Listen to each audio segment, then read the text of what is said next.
ازيكم حبايبي عاملين ايه؟ النهارده هنعمله توابل البطاطس بأسهل طريقة ممكنة. يلا بينا نبدأ.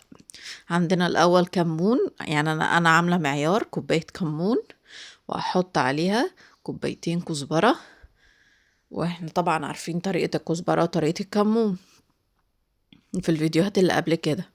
بعد كده أحط عليهم 3 معالق شطة،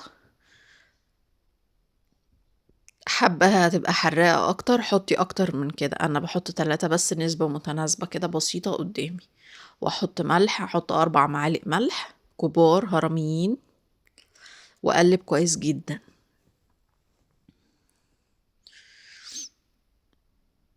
وحابين قولولي حابين نعمله ايه الفيديو الجاي، بما اننا بقينا 10 مشتركين، فنشوف هنعمله ايه الفيديو الجاي. واتمنى ما تنسوش اللايك وتدعموني بكومنت كويس.